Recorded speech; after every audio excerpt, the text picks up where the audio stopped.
right, everyone. Good morning. Good late morning. We're going to get started here. Bill asked us to start at 5 to 11. My name is Dan Crawford. I'm one of 3 chief referees on the Corn Ferry Tour. For those of you I haven't met yet, kind of a nice thing for me to be back in a room like this. I work for Golf Canada and the Texas Golf Association before working on the international tours, the PGA Tour, and now the Corn Ferry Tour. We've had a representative in this room before, as many people know. It's kind of had a cadence of, storytelling by some of the elder statesmen. Some just insights into what we do week to week, which may or may not be practical or applicable to what you do at a state, regional, local level. So talking to Bill and me being one of the staff available to come here this week, I said to Bill, what is a perspective, a topic, what would be valuable to the group, and what wouldn't be sort of a rinse and repeat, or this doesn't apply to me, or we just wanted to have some takeaways. So with that, we came up with this topic, setting up your championship for success. And at the highest level, I can appreciate where you guys have been, where you're coming from, but we also wanted to give some insight as to what we have our advanced referees do. So we run 26 events a year. Our events are pretty consistent from week to week with 4 playoff events at the end of the schedule. But like the challenge that you all face, we have 13 advanced referees, so 13 rules committee members, all serving as advanced referees for a handful of events a year. Plus they're working on the PGA Tour, plus they're working on the international tours periodically. And as soon as we make a change to a best practice, we have a hard time sort of wrapping our head around that and getting everybody on the same page. You might advance an event in January and not advance another one until May. A bunch can change inside of those 8 or 10 weeks we play competitive golf. So it's a big challenge. We do have a lot of resources. We are playing, as the 2A or 2B tour in the world. So, like I said, I know not all of this would be applicable, but I want to try to translate it so that it is applicable. And forgive me, I'm going to go back and forth to my notes here beside Nate every once in a while. But again, in approaching these best practices for your work leading into the championship, sort of 5 things that I wanted to be cognizant of is I would, one, be mindful of the resources and changing scope that each of you work within. I wanted to, be aware of my own transitions and the changing expectations. The best thing I ever did was go and work for 2 different golf associations to get 2 different perspectives, right? I thought working for one golf association and running a handful of national competitions at Golf Canada, I had it all figured out. Well, Ryan Finn's in about the 3rd row back there. He can tell you that far from had it figured out, but I was a decent addition to the team somewhere along the way. The greatest asset I had when being approached by the PGA Tour to go work on the international tours was there's a guy that can buy into some change and doing something different because he's worked for 2 different associations. He's going to have a different perspective. He's not going to change our world with what he wants to do. He's going to learn to work within and improve our world. So consider that as you guys are hiring other people and going through that process. But again, the one thing that's been consistent are expectations, wrong responsibilities, and the narratives, right? At the end of the day, we're playing 18 holes of golf for the most part. I think we can get through that as efficiently as we can with the least amount of impact to our business. I want you to take away a handful of strategies or something to implement or maybe generate a discussion amongst ourselves at the end. And then as well, I want you to embrace the continuity of what you're doing. I think too often at any level, we get caught up in the idea of we need to check boxes, we need to go through the process. And I know I've got an event on this date, I'm going to start planning 2 weeks out, I'm going to go execute, and then I'm going to close the file on that, right?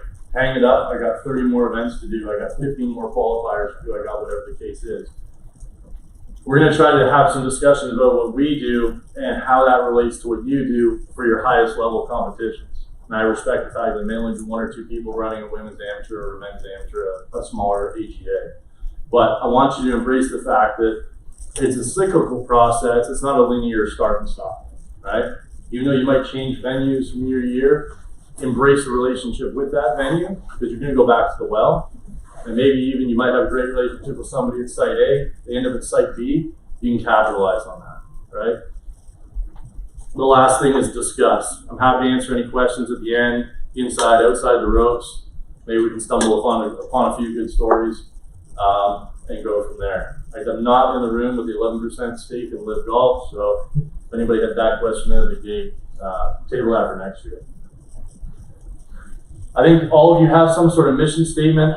Ours on the Corn Ferry Tour is all about three things: identifying, preparing, and transitioning next generation of PGA Tour stars. And then the second part that I think needs to be in bold as well is our fans, partners, and communities worldwide. Our advanced referees have the ability to move the needle for our partners and communities every week they're in that market, generally for 2 weeks at a time. I think if you scale this down to any level, you want to impact your host clubs, your members, your facilities, the communities you engage with, public, private, etc. And so I think, again, similarities and differences, we all kind of end up in the same place as we go through our schedules, go through our seasons. And again, while this all might fluctuate from event to event or year to year, try to figure out what you're trying to accomplish and who you're trying to impact. Pathway to championship success for us with our advanced referees, we want them to focus on four things. We want them to identify their stakeholders, which is really crucial for a new guy or new woman in a advanced role that they haven't done before. Okay, so you might come into a tournament. We were just talking about Boise, Idaho with Kyle Weeks up here. That tournament's been around 30 years. It's seen a half dozen different advanced officials. That person going in there is going up against people who have 30 years of experience and background. So you need to quickly identify who those stakeholders are and start to build relationships with those people. We got 4 key moments in our planning process. Again, I said that was more of a cyclical than a linear relationship. We've got a handful of resources. I don't want to get too far into the weeds on, this is what our fact sheet looks like, or this is the branding we use, or anything like that, but try to identify maybe some strategies we use to communicate, disseminate information, and how you guys can implement that into your week-to-week, year-to-year competition schedule. The last part here, we've got resources. I just talked about those. We got strategies. We try to harp on the referees to have 3 or 4 strategies inside and outside the ropes, short-term and long-term. Okay, so what can I do short-term to better plan for my championship, and what can I do in the long-term to sort of maintain my relationships? If there's one measure of success from week to week or year to year with our advanced referees, it's what is their relationship like with the stakeholders. If that is in any way, shape, or form successful, generally speaking, everything else falls into place. Okay? Our advanced referees range in age from 27, 28 years old to 65 years old. No offense to anybody who's young or old in the room, but there's a different sort of set of expectations and capabilities with the different tasks we do week to week. We've got 30 years of golf course marketing experience, coupled with maybe 5 or 10 years of golf course marketing experience. You've got technology, younger staff are on the cutting edge of technology, and we're trying to embrace everybody's talents. But the one thing everybody can do is improve and substantiate their relationships. And then the last part, execution, should really be really simple at the end of the week or at the start of the week, the tournament. And then we'll talk about sort of the strategies attached to that. So again, this identifying the stakeholders part, I don't want to sort of get bogged down in the fact that we have a different sort of structure. We probably have 3 legs to the stool, where I think most people have 2 legs in the AGA world. Our tournament structure, our stakeholders, we've got host facility, host organization, and tour. The in and the out component is just a matter of whether or not they're dealing with things inside and outside the ropes. Our host organizations and our facilities, I should say, kind of straddle both of those lines. Think clubhouse versus golf course and a ground. Our host organization generally is responsible for everything outside the ropes, and then we're the third leg of the stool, so to speak. We deal with our players, our membership, the caddies in a limited capacity, and then our title and presenting sponsor. And again, our job as referees, you see the larger in there versus the smaller out. Our bigger job and responsibility is sort of what goes on inside the ropes on a week-to-week basis. And the other thing too, while our advanced referees are kind of involved in that process on both sides of the rope, the reality is they're steering everything inside the ropes and they're keeping everything outside the ropes at arm's length. They're involved in operations, they're involved with the volunteers and committee chairs. And then this is one of the linear relationships we have. So our advanced referee is really the main point of contact, the main driving force behind the events. The filter there, tournament director and chief referee, my title and those of my colleagues was more from tournament director because there was a layer of confusion. There was 2 tournament directors every week. One host organization tournament director, and then one tournament director from the rules committee and the PGA Tour. So the chief referee, vernacular language was sort of born or bred out of this idea of separating the 2 roles. And that's where the chief referee came from, out of the rules committee. Those 2 people are sort of a conduit or a filter for the advanced referee. And then you've got 6 sort of groups of people or individuals in some cases that we work with. The top 4 are from the tour side of things. Those are roles at the tour that the advanced referee is actively engaged with, and those people are assigned on a sort of one-off basis from tournament to tournament. So you have an agronomist that has 4 or 5 advances, the same way an advanced referee has 4 or 5 advances themselves. So the challenging part here is sort of owning your own lane while not interfering with anybody else's or swerving in and out of theirs. And sometimes that gets a little more difficult than others. The key moments thing, this is sort of an accountability factor. And what gets hard for our staff to do is manage this with 26 or 28 weeks of travel a year. So you're responsible for 4 events. I think everybody in the room would love to be working 4 events a year as the advanced referee. You guys are a far cry removed and working much higher quantity of events and tournament days than that. But again, keep in mind, 8 of your tournament weeks are going to be hyper-focused as the advanced referee, give or take. You'll have another 20 weeks where you're going through the motions. You're refereeing, you're officiating, you might be setting up, you might be dealing with Monday qualifying in some capacity. So the cadence of the role sort of changes, but we try to hold everybody to sort of 4 key moments in time in that cyclical planning process. And it kind of revolves through on an annual basis. So this kind of starts at the site visit time. We go into a 60-day out call with the stakeholders listed on the right. After that 60-day out call, you're going to get to advance week, however many weeks later, and then tournament week.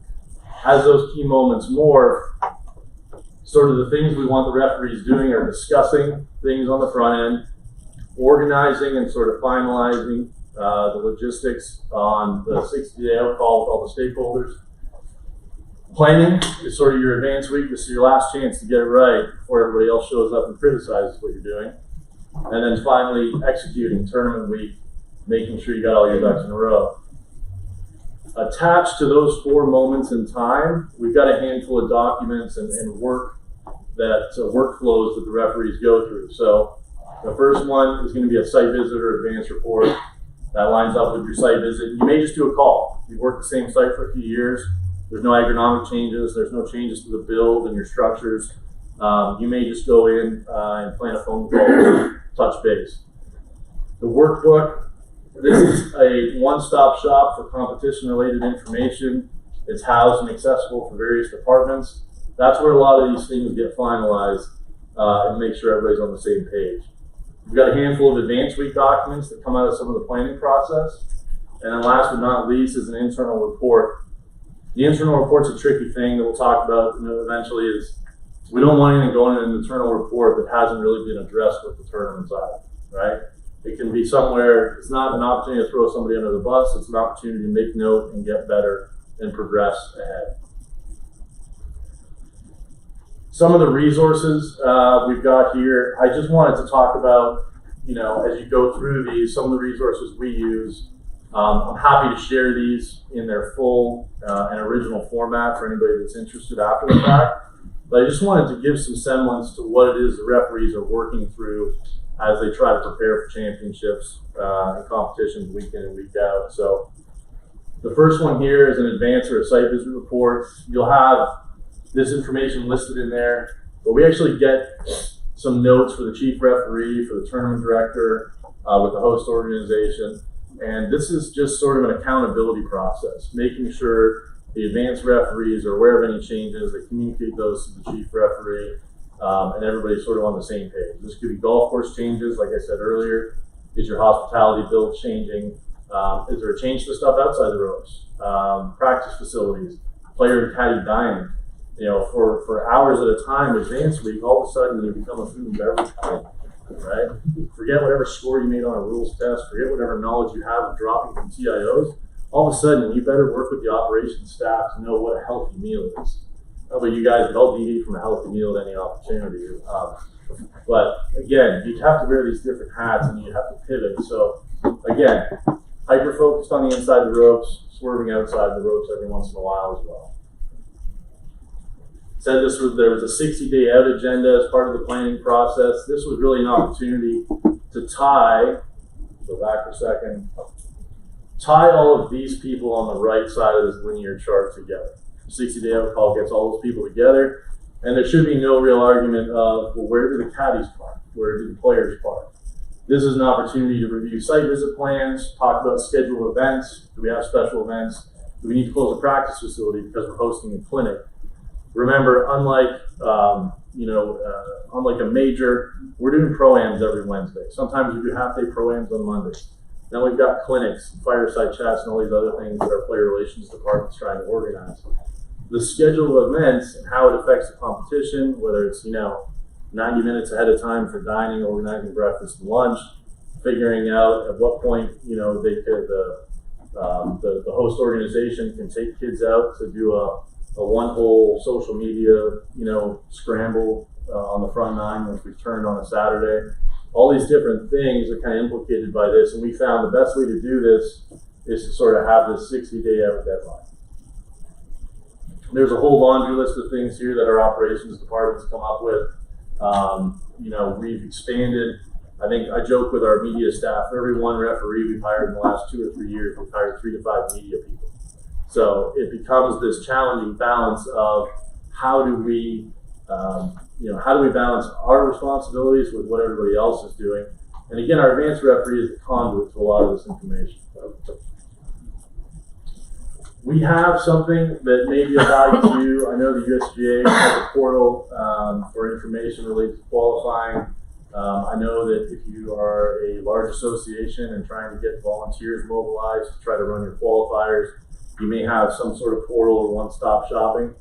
We have a tournament guide and a tournament resource center, and a lot of times these are just a list of Q&As, best practices. My advice to you, if you have to answer the same question more than twice, go post it or write it somewhere and just redirect traffic to that. Save yourself time, make it efficient as often as you can. This competition's workbook is a little more into the weeds. I'm glad you can read none of that, so that's helpful.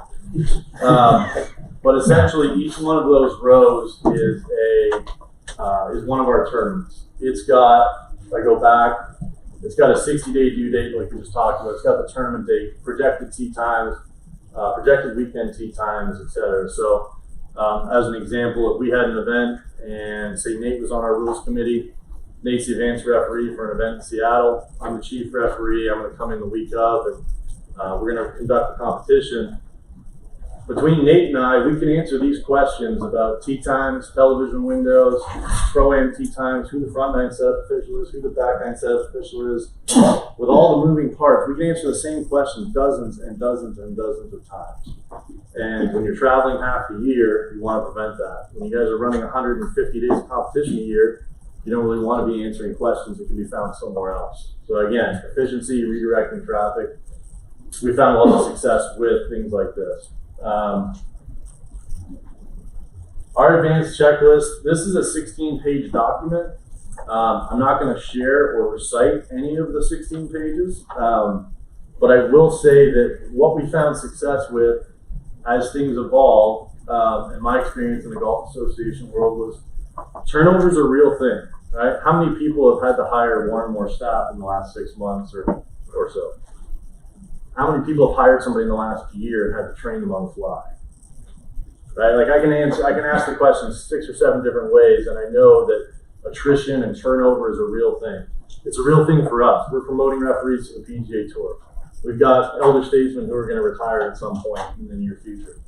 It's great to send somebody into the field to train them, and it's great to have a checklist to check boxes. But what we found is we need to add substance to what we're asking them to do. So not just, hey, go pick your pro-am players for Wednesday. It's pick your pro-am players for Wednesday with some context and annotated notes as to how and why you're doing right? Again, this is a cumbersome undertaking, but if you can do it once, pass it along to your staff or your committees, now all of a sudden it becomes streamlined, right? The expectations are there.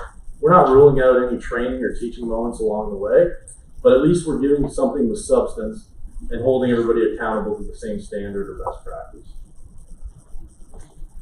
By the time we get into tournament week or advanced week, we're sending out information. I'll say for anybody who's worked the Corn Ferry Tour event, I know Ben Shade's in the room, Kyle at the back of the room has worked 2 of our events.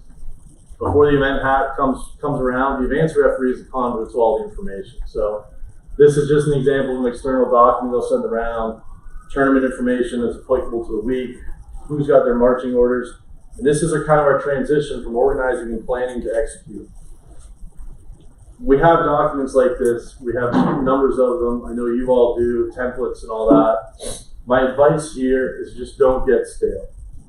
Try to avoid the rinse and repeat. Rinse and repeat from event to event for within that year, but then step back and have a member of your staff or yourself, that you're that staff member, go back and critically think, is this document useful? How could it be more useful? How can we be better communicators?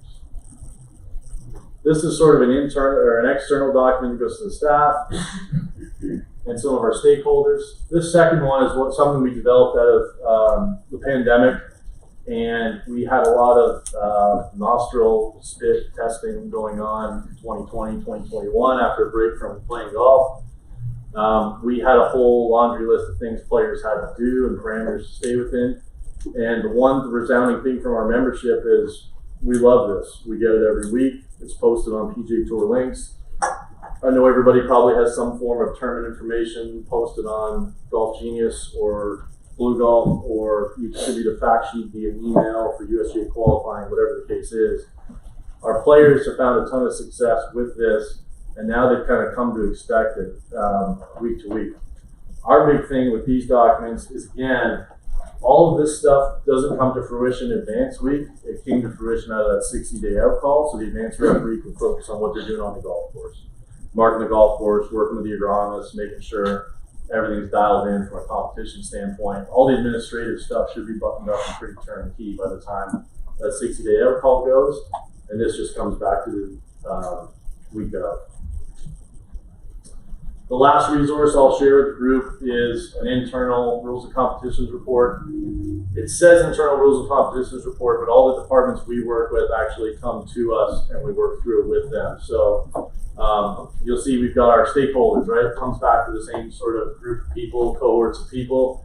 We've got our Corn Ferry representatives, we've got our title sponsor folks, we've got our operations people on the PGA Tour staff listing, we've got our section contacts for Monday qualifying, with the qualifying. And then we get into some of the nitty gritty, like, okay, what type of grass? We sit down with the agronomists before and after the week. What success do we have? You know, how are our green speeds? How's our firmness? Are there any bunker considerations we need to make for future years? What about the height of cut? You know, we sort of learn how to push the envelope because we're constantly pushing the envelope with the players. Our goal is to really step on the gas and still have a golf course to play by Sunday afternoon. If you follow any of our scores or any of our leaderboards, this agronomic thing is probably the most useful reporting that we do to know what works and what didn't. And again, this is sort of one-stop shopping. It says here, you know, talk about the agronomy side of it. If I showed you several more pages of it, you'll see weather. Well, the weather, you know, the setup of the golf course and the agronomy was predicated largely on the weather. Tying into those components, you've got pace of play information. How many groups did we warn? How many did we time? So again, this information is a great resource to have, whether you're going back. We obviously have the luxury of playing events for multi-years across the same event. But, you know, this has been largely successful because, again, the person who advances in January that doesn't advance again until May, they're getting this on a weekly basis. So they know who the slow players were. They know what kind of adjustments we made to the golf course based on the weather we had. So you kind of stay in the loop and use this as a communication tool as well. Sort of the last component I prepared here, again, I think we talked at the start, was short-term versus long-term strategies. And like I said, hopefully these are applicable to everything that We do from a competition standpoint, regardless of the size and scope of the competition. I kind of divided these into long and short, and I've got 3 of each to share. And these are things that I've sort of taken from my time with golf associations, my time in learning how to advance on the Korn Ferry Tour, working through and seeing how people manage their relationships best, how they go about their business, how they go about their work. And, I envy the job everybody in this room does. It's no easy undertaking. Finding sites, playing sites, training staff, managing volunteers. You all are glue that, should be celebrated amongst all the departments of golf associations. We have the luxury of a lot of resources, but I think if I keep going back to the term relationships, forgive me, but I think that's the one common ground we can find between the smallest golf association, the biggest golf association, and a national or international tour. The first one I would say is learn your host facilities business. Like, how do you fit into the bigger picture? I would say the greatest thing I probably didn't do enough of was managing a Rolodex of all the people I interacted with. You never know when somebody changes jobs. You never know when they end up at a different facility.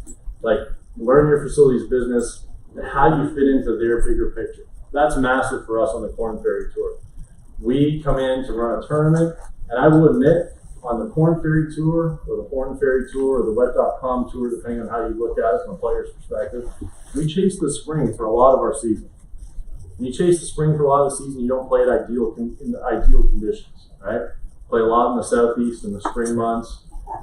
We play international events. We play Bogota during the rainy season. What are we doing?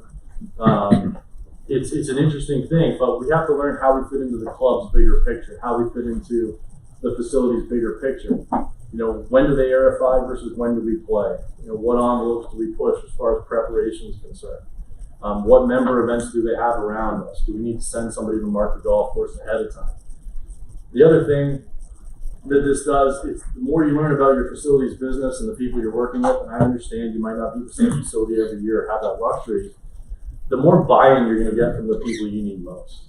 The people I need most at a facility are the general manager, the director of golf, and the superintendent. If I get buy-in to what we're trying to do by learning some of their business, that's going to make my life and the advanced referee's life easier as we go. Zookeeping, this is an interesting thing. My wife was a personal trainer, opposite the track, but she had a zookeeper as a client when she was a personal trainer. And she shared this story with me 10, 15 years ago and said, they got to talking one day, they were taking a break from their session, and she said, zoo animals aren't very intelligent. And my wife goes, well, how's that? Well, she said, if you move their food one day, you move their food or water, they're not going to know what to do. So I thought about it. Now that I work with the best players in the world, I can assure you, if we do something different 1 week to the next, they're lost. They will go hungry. They won't know where to practice. They will be completely lost. So for us, what are our best practices and functional standards? We open dining and practice facilities 90 minutes before we start playing. First tee time is 7:30. All those things open at 6 o'clock. We don't want to run the risk of overthinking the zookeeper. Okay? We want to make sure everybody's fed and watered and ready to play. What can you do with your staff? You've got interns and volunteers running around. Try not to overthink it. Try to let them all operate within the same box. Building relationships, planning and executing. I think the biggest thing here is don't think of your event as one moment or time and place. It's a cyclical relationship. I've said that 3 or 4 times now, but build relationships and foster your collaboration all year long if you can. I understand you might not be playing at the same facility, but do this with your players, do this with your members. I think, frankly, rules of competition people, you all can be some of the best salespeople in the business because you know the players in your field the most. They might be a small percentage of your membership, but the reality is you're not just worried about your members. You're worried about those other stakeholders, right? You're worried about the head golf professional. You're worried about the greens committee chair. You're worried about the club president where he or she may or may not sign up to your men's amateur in 5 years. Right? Get to know those people, and like I said, building relationships is the one success or touch point that we feel like we have the most control over with our staff. The last sort of section here in the strategies is more of a short-term thing. I said it before, you're busy. Try to answer the same question only once and redirect people, streamline your communication. Whether that's, developing PEOs of your own and turning around to facilities and saying, this is what I need, instead of having a back and forth, what they want to deliver to you versus some parameters you gave them. Manage your own banquet and event orders. Our competition workbook, maybe set the tone for what, sunrise and sunset are. What are our tea times going to be? What's that cadence between sunset if we have the luxury in our first tea time? Excuse me, put that out there, and your advanced referee, your stakeholders will know more about what you're trying to accomplish, and you'll have more time to accomplish it. Delegate and empower. This is a hard one. This is the hardest thing for me working in the golf association world. And I think we're all guilty of doing the things we like to do, not necessarily the things we need to do or should be doing. But I think rethink this idea of trying to do everything and what the most efficient use of your time is. So again, we're delegating 13 rules committee members to go out and advance a handful of tournaments every year. We empower them to build those relationships, whether they've got 30 years on the job or 3 years on the job. The most efficient uses of your time, think about this. For us, the advanced referee spends 2 weeks at the site, a week advancing. Logic would say, well, maybe that's the best person to set up a golf course, right? They know it better than anybody else. The reality is the advanced referee doesn't need to be on the 6th green when there's a fire to put out somewhere else, closer to the clubhouse or elsewhere on the property. The reality is the advanced referee is going to delegate and empower his fellow or her fellow referees to go and set up, hey, we've been here all week, we've had this problem with this tee, I don't think we're going to be able to play it, we've got to push that tee up. You know what, we've been talking with some good players in the area, I think that would be a good drivable hole for the weekend. Maybe we consider moving the 7th tee up on the weekend, let's shorten up the drive. Empower other people to execute things that you've thought through. The last one, this is something I learned in a postgraduate thing, probably the only thing I remember from however many years of education. Management by walking around. Our advanced referees are set up in a way where they're the most accessible person on the golf. They're more accessible than our senior leadership team if they're there for a day or two. They're more accessible than the chief referee. They're more accessible than any of our stakeholders. And the reason being is that person has the rapport, the relationships, they've been there the longest. They're going to be the best person to conduit to any answers, troubleshooting, etc. So for anybody that's been to a PGA Tour, Korn Ferry Tour event, that advanced referee is generally sitting behind the 18th green. Widely accessible to people. The only rulings they might be managing is 18 fairway, 18 green, TIO, grandstand structure, whatever. But that person needs to be accessible. And that person can't be sitting behind a computer, sitting behind a desk, trying to manage a tournament. My advice, if I had any, is we train the interns or maybe some staff. From a development standpoint, as far as PGA Tour, LPGA Tour, Korn Ferry Tour, even talking to the guys with the DP World Tour, the thing we're looking for is people who are in the field, in the weeds, in the middle of stuff. They get a feel for things that are going on the golf course. They get a feel for what hole location may or may not work. They get a feel for the cadence of pace of play. Hey, that group's at a position here. What's going on up ahead, right? This is a big field game. And I think we get guilty as golf administrators for going, I got all this stuff to do. Maybe I delegate, maybe I empower, but I'm going to sort of sit here and get as much work done as I can. Your work, when that first tee ball goes in the air, you got to be in the middle of it. You got to be in the field. And that's how you get to know what works and what doesn't work with your membership. I tell a story to people who are nervous or it's their first week or two setting up. Periodically, we'll have guest officials set up. For example, we had one of our friends from Latin America in the international tour set up in Bogota. I set up the front nine of the remote course. He set up the back nine, and he kind of looked at me. He's like, "Well, what do I do?" I said, "Well, you've done this before. Like, we first of all, we only need to pick one hole location for the remote course, so I think we can manage that."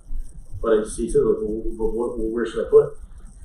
I said, "Just trust yourself." And he said, "Okay, well, what time are you coming over tomorrow?"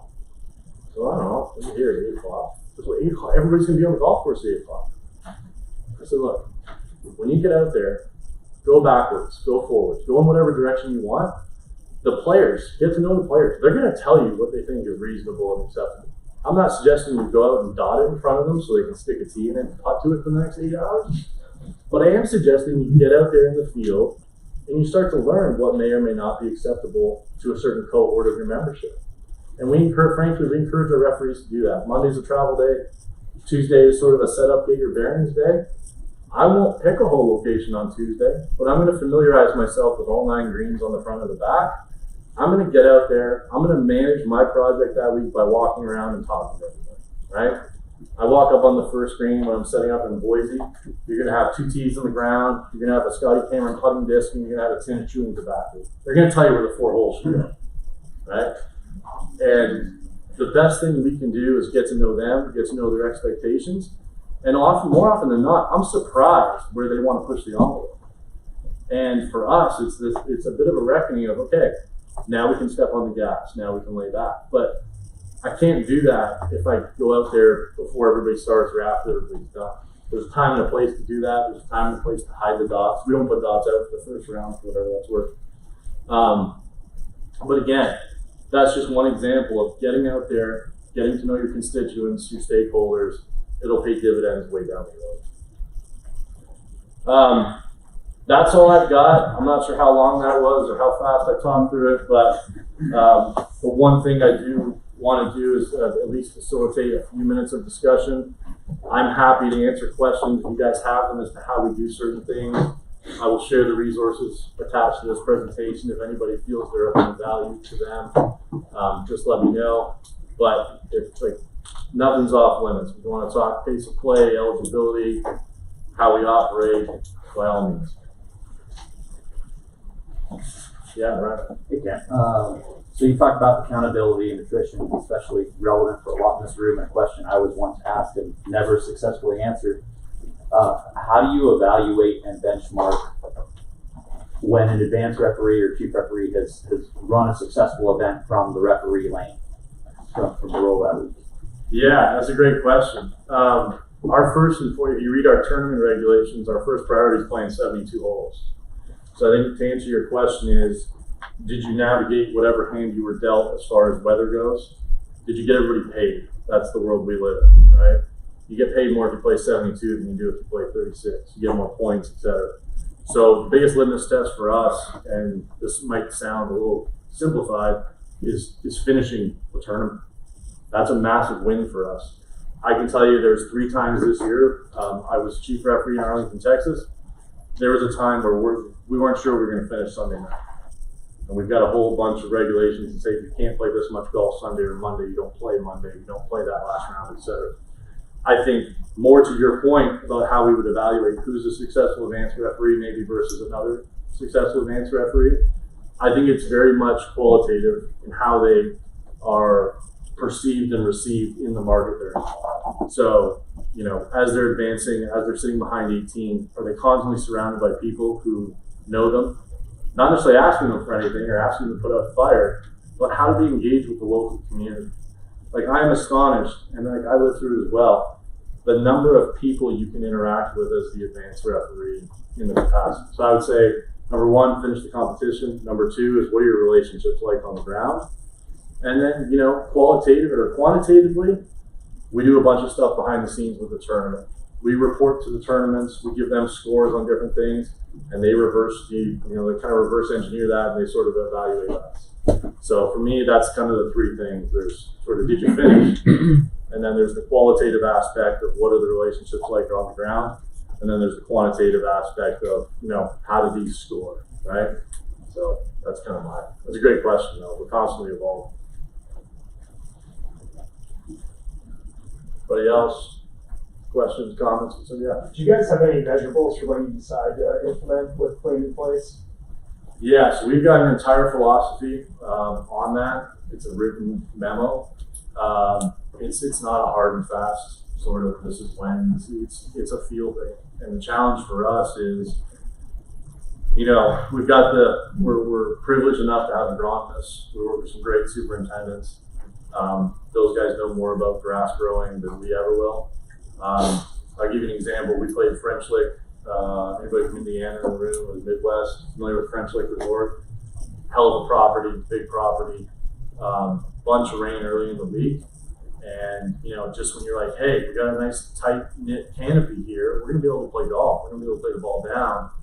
Next thing you know is what residual effects did you have? What's beneath the ground? What don't you know? We've done everything from throw golf balls into the ground. We've done everything from having former tour players on our staff go and hit shots without anybody knowing. And then we just kind of evaluate through the criteria of, how much rain have we had? What kind of dry down days do we have ahead of us? And we look at where we are in the process too. I think there was always a bit of a fallacy of, well, do it in the first round, get it in the second. Well, we're also not just saying, hey, we're going to play preferred lives because of what we've had. We'll institute preferred lives to know we can get everybody paid by Sunday to make sure we keep playing through some other stuff too. The other thing we ended up with is not just, the consideration we have to give. We play in the Midwest on some zoysia grass in the middle of the year. Probably a little too early to play on zoysia grass a lot of the times. So again, with that canopy not fully being grown in, it becomes a matter of, USGA folks in the room, plug your ears. Can we get the ball on the ground and actually play golf, without not being able to operate under a relief procedure, right? You guys going from this spot to this spot to this spot. It's not something we can navigate through when we're dealt certain conditions. So again, happy to share the philosophy on paper. It does not deal with wet conditions. It doesn't simply deal with the fact that you may get mud on your ball. It's sort of a blanket extreme mud and wetness that renders playing competition difficult or unfair. That's kind of what we discussed. That's a hot button topic all the time. And I will say, as I mentioned, like getting to know your membership, talking through with your stakeholders and constituents, we've got Greens Committee members that have a vested interest in seeing their golf course play hard. They invested millions of dollars in renovation. They want you playing the ball down. They want it to be hard. They want it firm and fast. Sometimes the weather doesn't yield that. We got superintendents that are pretty proud. We've got players who go, I don't flight it high. I feel like I'm at an advantage if we play it down and it's sloppy. So, there's all kinds of, are we canvassing people to start the week about what they're getting? Absolutely. We're not hiding it behind closed doors. We're not making a unilateral decision on our own. We're out there watching guys hit shots. We're having, retired pros hit shots. We're trying to cover every angle we can. But again, it's at the highest level, it's extreme mud and wetness that renders playing competition unfair and unequitable. What's something when you first got out on Corn Ferry that you picked up, maybe best practice, or just something that was an epiphany that you thought, man, I wish I had known this, or was doing this when I was with the TGA? Great question. I think it's just that idea of I don't have to try to accomplish everything as the tournament director or the league official. The idea that I can be on the ground for 2 weeks as the advanced referee and try to have the answers to everything, but know that everybody else divides and conquers. I think I'll take a step further. Like when I worked at Golf Canada, we traveled to national championships week to week, year to year. We operated from April to October, April to September.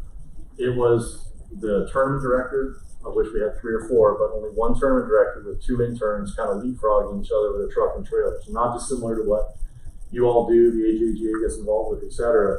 But when I was the tournament director, I was also, found my way to being the setup guy. And then I was also, on the pace of play committee for penalties, coming out of the scoring area. And I was doing all these things. Like the last thing I did at the bottom of the list was make a rule, right? Which seems sort of counterintuitive. Ryan and Kevin can attest to this. Like when I worked in Texas, it was changing that philosophy of, no, you got to steer the ship. You need to empower and delegate just the same way we're doing on the Corn Ferry Tour. And that was bred out of other relationships, that happened prior to me being there. But I think that's the biggest thing is, and the one thing I had to wrap my head around, and you have the luxury with one tournament or, 4 advances, is I can maintain that rapport and that relationship. It's really, really difficult, and I sympathize with you guys at the AGA level going from, okay, I got the men's am this week, I got the women's am this week, I got the women's 4-ball this week. You're going from here to here to here, and you're checking those boxes and trying to get to the next thing, right? The most valuable thing I can do now is pick up the phone and call somebody. I can maybe make a site visit when I'm passing through town. I think that's another great example. If I'm the chief referee in Kansas City, Chicago is home for me now. If I can make a pit stop, somewhere between Kansas City and Chicago that makes logistical sense for another event, I'm going to do that. So, when you load up a trailer to leave wherever, say you're doing a PNGA event in British Columbia, if you can make a stop somewhere in Northwest Washington, or you're working in Idaho, coming back into if you guys can sort of overlap and become more efficient with those touch points and those relationships, I think you get a ton of mileage out of that. Whereas our biggest thing was how fast can I get this trailer dialed in and how fast can I get back home? Because you got a bunch more to go. And that's okay. I think that's great. Anything else, guys? All right, well, I appreciate the time. You guys have